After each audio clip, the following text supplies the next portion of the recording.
Unity doesn't mean everyone thinking, believing, or behaving in exactly the same way. Genuine unity requires respect, emotional intelligence, personal responsibility, and constructive differences. Hi, I'm Dr. Jo Messenger. Thanks for tuning in. In this video, let's cover why words, apologies, and spiritual intentions mean little without consistent action. Let's cover how selfishness, dishonesty, unresolved wounds, and limiting beliefs can block fulfilling relationships and meaningful spiritual connections, and how to bring your thoughts, your words, your values, and your behavior back into alignment if you've sort of wobbled off the path a little bit. Because thoughts and words may plant the seeds, but in the physical world, it's actions that are the currency. Unity doesn't mean everyone being the same. It does not mean we all have to think, believe, vote the same, worship alike, look alike, love alike, work alike, or agree in every detail. That's not unity. That is uniformity. And when uniformity is forced, it usually doesn't create peace, it creates suppression. Real unity means recognizing our shared humanity while respecting our constructive differences. It means allowing different minds, different thoughts, different gifts, different cultures, experiences, and perspectives to contribute to something greater than any one of us can do on our own. A choir doesn't produce harmony by forcing every singer to perform the same note. A garden doesn't become beautiful by containing only one flower or one type of flower. And a healthy community isn't built by silencing everyone who sees things differently. Unity, it's not about sameness, it's about respectful cooperation. Difference is essential. Imagine building a house where every worker insists on being the architect. No plumber, no electrician, no carpenter, no bricklayer, just 40 architects waving around their plans to one another. There'd be plenty of opinions, but nowhere to have a shower. Different roles are not a threat to unity. They make the whole thing work. And the same is true in families, in workplaces, in relationships, and across the board in communities.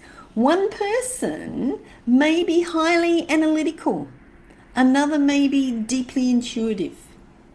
One may be an excellent organizer, and another may be creative. One might be able to identify risks, and another may recognize the opportunities. One may speak first, and another may listen long enough to notice what everybody else appears to have missed. The goal is not to erase those differences. The goal is to bring them into a respectful alignment. Constructive differences say, I don't have to become you to respect you. I can disagree without dehumanizing you. I can learn from your perspective without surrendering my own discernment. I can contribute my strength without needing to dominate the whole. Because that's emotional intelligence, and that is mature leadership. And that is the foundation of real unity. Because unity can become manipulation. Be careful when someone says we all need to be unified, but really means you all need to agree with me. That's not unity. That's control wearing a friendly cardigan. Sometimes families demand unity when they actually want silence. A family member behaves badly, but everybody is told not to mention it because it might cause a division. It kind of already has, hasn't it, if that's happening. Sometimes workplaces praise teamwork while rewarding one person who takes everybody else's credit, everybody else's energy, everybody else's time, and even potentially their vitality. Sometimes spiritual groups preach oneness but punish anyone who asks a reasonable question. Sometimes relationships use love as an excuse for control. If you loved me, you'd do what I want. No. Love doesn't require the destruction of your discernment. Unity without truth becomes collusion. Peace without accountability becomes suppression. And belonging without individuality becomes bondage. You can serve the whole without abandoning yourself. And there's an important principle here. When you serve the whole, you help create a whole that is capable of supporting its members. That doesn't mean sacrificing yourself until there's nothing left of you. It doesn't mean becoming the unpaid emotional support department for every adult who refuses to manage and be responsible and accountable for their own life and their own emotions. And it certainly doesn't mean allowing freeloaders to build a comfortable lifestyle on your exhaustion. Serving the whole means contributing your fair share with integrity. It means asking, what can I genuinely give? Where can my abilities be useful? How can my choices improve, not damage, the lives of the people around me? Because healthy service is reciprocal. A healthy family supports the members of the family. A healthy business creates value for its customers, its clients, its employees, and its owners. A healthy community protects individual rights while encouraging contribution. But when someone serves only themselves, taking the money, taking the attention, taking the opportunities, the credit, the health, the wealth, the beauty, the power, the relationships and the resources, while giving little or nothing back, the relationship eventually becomes unstable. If someone is continually asking, what can I get, without ever asking, what am I contributing, why would a healthy person, why would a healthy relationship community or anybody at all continue to invest in them? They'd have to be crazy. They may receive temporary benefits through charm, through pressure, through deception, through entitlement, through hypnosis, through dark sorcery, through voodoo dolls, or through enrollment to help others around them destroy somebody that they're jealous of, whatever it is. But they cannot build lasting fulfillment on constant extraction. Eventually, the bill arrives. Eventually, you have to pay the price. That's the law of cause and effect. That's the basic law of karma, of reaping what you sow. You can't sustain what you don't match. And sometimes people will say things like, you can't attract something you're not a frequency match for. So let's make this a bit practical. Whether you use spiritual language, psychological language, or behavioral language, the principles, they're similar. For example, you may briefly encounter something that exceeds your present day level of maturity and experience, and then struggle to sustain it without becoming capable of holding it. You can't sustain a deeply honest relationship while repeatedly lying. You can't sustain trust while cheating, stealing, or manipulating. It's not going to work. You can't sustain financial well-being while refusing to take responsibility for money. You can't sustain peace while feeding conflict every day. You can't sustain respect while behaving disrespectfully. And you certainly can't sustain a high-quality spiritual partnership while acting like an undisciplined fool. Even if you use language of a high vibrational twin flame or soulmate relationship partner, remember this: a label doesn't make a relationship sacred. Behavior does. Two people can call one another soulmates while lying, betraying, controlling, competing, speaking disgracefully behind the other person's back. That's not divine partnership. That's dysfunction with excellent branding. A meaningful relationship requires both people to become capable of honesty, capable of loyalty to each other, responsibility, communication, and the ability to heal and to repair.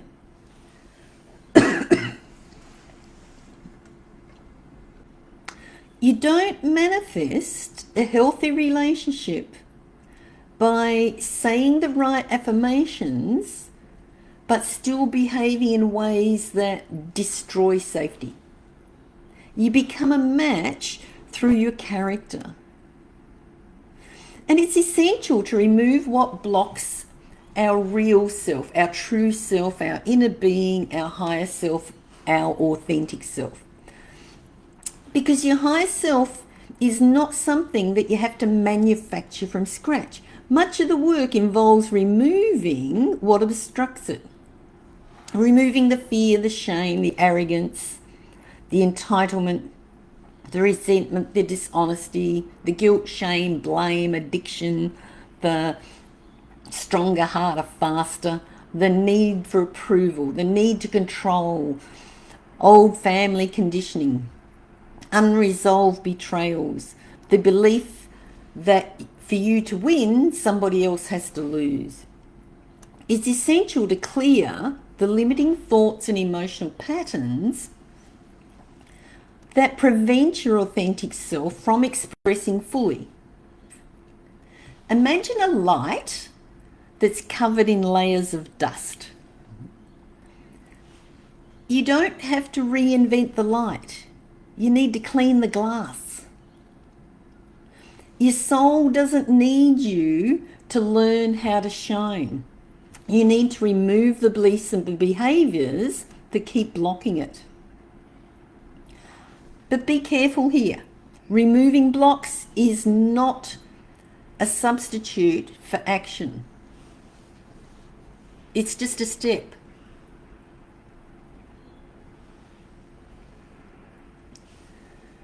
You can't meditate for honesty and then continue lying. You can't affirm abundance and continue exploiting people. You can't visualize love and continue betraying trust. You can't claim spiritual growth while refusing to apologize and repair any harm or change your behavior or make amends for your mistakes and your transgressions. The block is not always hidden in the past life or your childhood. Sometimes the block is what you did yesterday. and what you're planning to do again tomorrow. The block is not always hidden in the past of your childhood. Sometimes it's right in front of us. Your thoughts and your words are seeds, and your actions are your currency. Thoughts matter and words matter. They are the seeds of energy and your intention. But in the physical world, it is the actions that are the currency. You can think about apologizing. You can talk beautifully about apologizing. You can write a 12-paragraph email. Not to me. Write me one paragraph. Get to the point, please. You can write whatever email you would like to write, explaining that you have transformed. But if your behaviour remains unchanged, the apology has no purchasing power. It has no substance. It has no integrity. Someone can say, I respect you, while continually dismissing your boundaries, even intentionally violating them. They can say, I love you, while lying and betraying you, while slandering you to whoever's silly enough to listen. They can say, I support your success, while undermining every opportunity that you receive. They can say, I want peace, while constantly provoking conflict, while constantly rage baiting. At some point, you have to stop listening only to the words and look at the transaction as well. What are their actions purchasing? Is it trust, safety, healing? Or is it more damage upon damage upon damage? Because some people just keep digging. Nice words are not the same as good character. Intentions are important, but repeated actions reveal the real intention more accurately. More accurately than a well-rehearsed speech. And here's the apology test. A genuine apology has a few components. Firstly, the person needs to name what they did. Not, I'm sorry you were offended.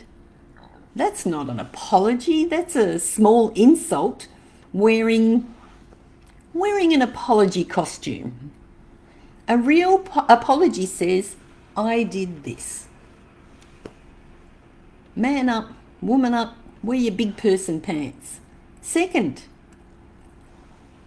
they realise and recognise the impact. They don't dismiss the impact that it's had on you.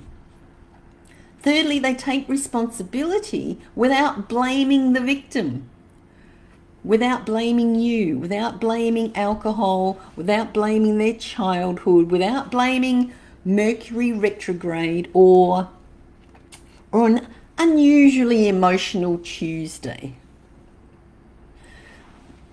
Fourthly, they make appropriate repair wherever possible.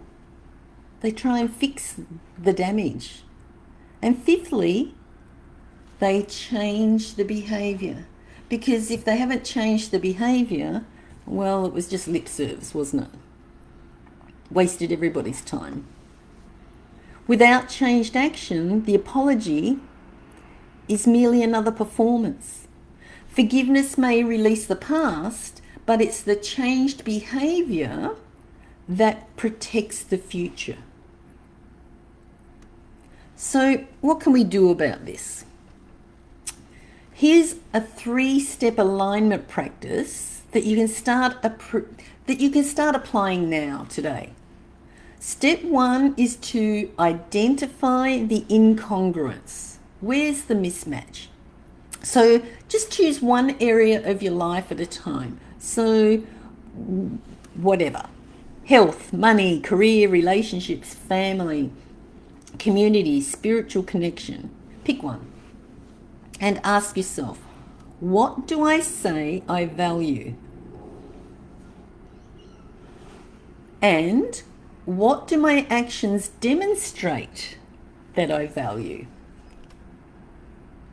For example, you may say that health matters, but continually neglect sleep and movement. You may say that honesty matters, but avoid difficult conversations. You may say family matters, but give everybody else your best energy and only bring exhaustion home to your family. You may say spiritual connection matters, but spend more time scrolling than sitting quietly in meditation and deep contemplation of your life. And this doesn't mean to judge yourself. It just means identify the gap. What is the mismatch? Where's the incongruence? Where is the incongruence? Step 2 is to remove one block. Ask, what belief, what wound, what habit or excuse is maintaining this gap? Perhaps you believe something like, I don't have time. I don't want to upset anyone. I shouldn't have to change. They made me do it. I'll begin when I'm motivated. I deserve special treatment. Or whatever it is for you. Choose the belief that carries the most emotional weight. The one that's got the most energy behind it. And then replace it with something more truthful. For example, I may not control everything, but I control my next choice. I can be kind without abandoning my standards. Or how about discomfort is not proof that I'm on the wrong path? Take responsibility rather than blame. Decide your future with your actions. Choose one action that proves your new alignment. Make the appointment, tell the truth, have the difficult conversation, keep the promise. Return what you took. Acknowledge the mistake, set the boundary. Complete the work, stop the destructive habit. Contribute something more useful, because your actions are your currency. Unity, it begins within. Before we can create unity with other people, we need greater unity within ourselves, within our inner masculine and our inner feminine, within our heart and our mind. Because your thoughts can't be driving north while your actions are racing south. Your heart cannot say, I value love, while your behavior manufactures fear, and your spirit can't call you towards truth while your ego continually negotiates with deception. Internal unity means your thoughts, your words, your emotions, your values, and your actions increasingly point in the same direction. It's not about perfectionism, it's about progress. It's about homeostasis, coming back to the equilibrium. That's integrity. And when you live with integrity, you're no longer divided against yourself. And people will feel it. They know where they stand with you. Your presence becomes more trustworthy because your words and your actions match. They're congruent. We can have difference without division. We won't build a better world by making everyone identical. We build it by becoming mature enough to handle differences without turning it into division, without without making us versus them scenarios. You may have different beliefs from someone else, different politics, different traditions, different gifts, different life experiences, different priorities, and certainly different personalities. But we can still meet with honesty, with respect, with responsibility, with fairness, and a shared commitment to not harm one another for personal gain. Unity does not ask you to surrender your identity.